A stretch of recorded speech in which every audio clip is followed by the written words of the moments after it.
Hello guys, we are back with our next lecture. In this lecture, let us go through the next question. Okay, so this question belongs to GATE CSC 2013. The question is the following code segment. Okay, so they gave a block of code segment on a processor which allows only register operands in its instructions. Okay, so it is also a type of processor which is going to allow only register operations. Okay, so each instructions can have at most two source operands and one destination operand. Okay, so assume that all variables are dead after the code segment. Okay, so assume the instruction set architecture of the processor has only two registers. Okay, so we are having only two registers.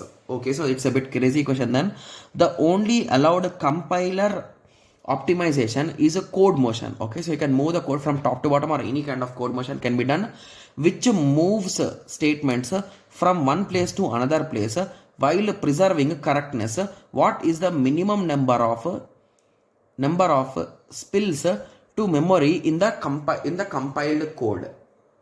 Okay, so few students will be thinking like, okay, so this question could be depending on, this question might be compiler design, but this is not a directly compiler design question, guys, because they are just asking about the code structure and how you can split it into multiple pieces, right? Yes. Okay, so exactly what is a spill means, so they clearly gave this here only, guys. So spilling to memory means once the result has been collected, so we are forced to store in the memory. So that step we call it as a spill to memory. Got it? Yes. So now let us understand the code, and they clearly gave that we can use only two registers, R1 and R2. That's it. Okay, no more registers, and each operation result should be stored or should be written in itself only, right? Basically we need to store in R1 and R2, and we need to count how many spills are going on, right? Yes. Okay, so let us start calculating it. Okay, so the step one is, so first of all observe the code, guys. So basically what is a code motion is nothing but, so this code, can I shuffle any kind of lines, but it should not affect the whole thing. So that is a code motion. Okay, so to be clear, that is possible, guys, because if you observe here carefully, okay, so this D, where we are using that D, guys, other than here, nowhere, right? So I can push that D into here. Similarly, this E, where I am using that E, I am using it nowhere, so I can push that E into this.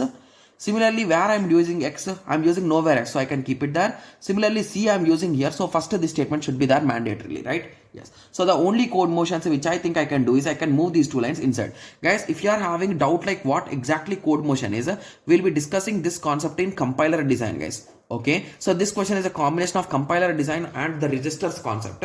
So that is the reason why I took it here. Anyway, once you understand the concept of code motion, so basically this is code motion, guys, that's it. So moving some lines of code up and down, so that concept is nothing but code motion. Got it? Yes. So this is statement how I can write, guys.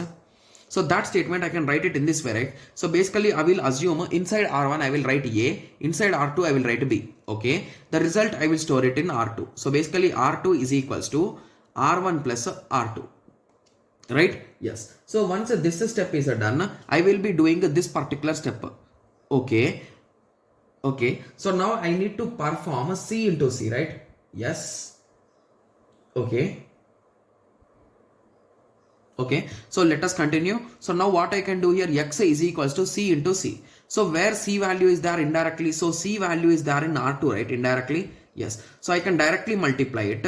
So the result again I will be storing in R2 only. R2 is equals to R1, sorry. Okay, so just give me a second. Yes, I can continue in that way, right? Yes. Okay. Okay, so let us continue. So now I will be doing R2 is equals to R2 plus R2, right? It is R2 into R2, right? Yes. So now the result X will be stored here. But if you notice here carefully, I also need to use the value of C, right? Because I am going to move these lines below indirectly, right? So at that time, I need this C value. So what I will do here is I will make a memory location X. I'll be making a memory location B. B is not there, right? Yes, B is also there. So I'll be making a memory location N, and inside that N, I will store the value of C, guys. because the reason why I am storing it is because I need to use it later on, right? Yes. So for that only reason I am storing it, guys, because we did some code modification. So if you want me to write the code modification, let me write it down, guys, because if I write that, you will be getting more and more clear idea. So it is a plus b. After that, it is x is equals to c into c. After that, if condition is there, if x is greater than a, then I will do y is equals to a into a. Okay, so if not, else, here I will calculate the value of d, that is d equal to c into a, and then I will do d is equals to d into d, and then I will do e is equals to c plus a, and then I will do e equal to e into a. Okay, so I'll end it. So basically the reason why I moved these two lines inside is so that value is never used and I'm calculating it before, right? So it is just a waste of my time, right? Yes. So that is the reason why I just moved them, and that concept is nothing but code motion. So now I think most students got an idea, and now most students got an idea like why exactly I'm moving this c inside. So here in both the places I need the value of c, but if I overwrite here, that c value is lost forever, right? Yes. So that is the main reason why I am rewriting it. And if a few students will be saying like, okay, for now do that and later on calculate a plus a again. But here I need the value of a c, I need the value of d, I need the value of e. So basically I need 3 values, but I have only 2 registers. So indirectly I am forced to write one value into the memory anyhow, right? Yes. So let us continue. Okay, so then I will be writing R2 is equals to R2 into R2. The result x I will be storing inside this. Then I will be checking the condition, is my value of x greater than or not. So if it is greater, I will calculate a into a because I already have the a value, and I will be storing in place of this location if it is true. Okay, if it is not true, if we come to else condition, then first I will do d equal to c into a. I'm just explaining you directly, guys. Okay, yes. Okay, so I will do d equal to c into a.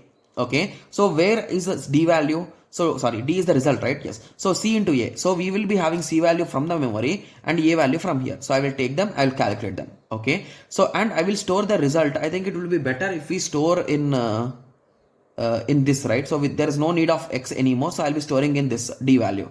Okay, so then I will calculate d into d and I will store here itself. Okay, so the final d value. So later on I will again get the c value and I will add it with a value and I will store the result here, e value. So again I will do e equal to e into e. So again I will be storing the value here. Got it? Yes. So at the end all the steps are done, and I need one memory location. That's it. So one splits to memory has been done. Got it? Yes. So now you got an idea, right? So how exactly we have solved this question? Okay. So this is a continuation or a pair question, guys, to be clear. So this is the second question which they have given.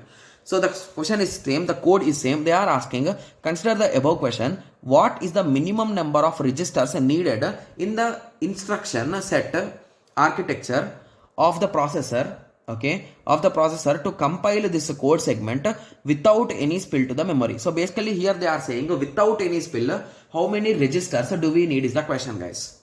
Okay.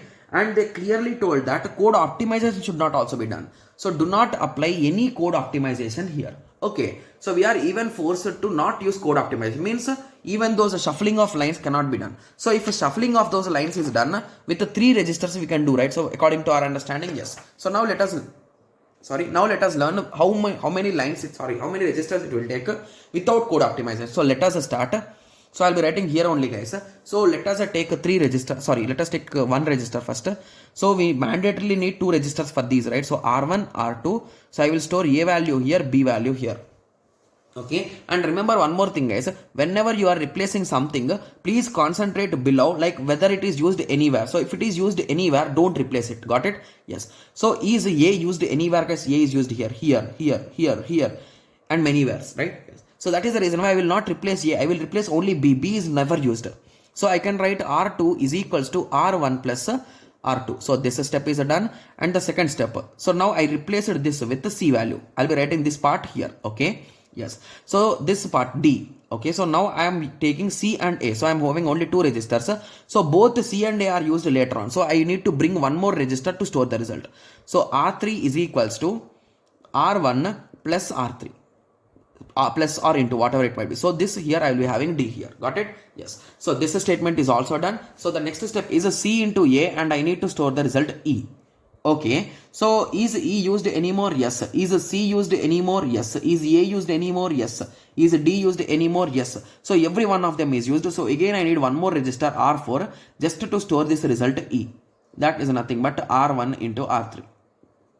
Okay, yes, so the result will be E, right? Yes. Okay, similarly moving on, then x is equals to c into c. So after this step, c is never used, right? So now this step I can convert in this way, right? So that is nothing but r2 is equals to r2 into r2. So here it will be replaced with the x. Got it? Yes. So later on the checking will be done, and the result of if it is a true, y equal to a into a. So instead of this a, the result will be y. So if it is a true, so it will be y. If it is not true, you will go into this else. So d equal to d into d. So you will be replacing this d with d, and e into e you will be replacing in this way. So at the end with the 4 registers, we are able to solve it without any memory spills and all those things, right? Yes. So this is a quite good question, guys, if you ask me, right? Yes. So this question might belongs to compiler designing, but I hope everyone got a clear idea, right? Exactly how we have solved. Okay. So I hope everyone got a clear idea. So in the next lecture, let us continue with the next question. Thank you. Thanks for watching. Like, share and subscribe for more awesome videos like this. Thank you.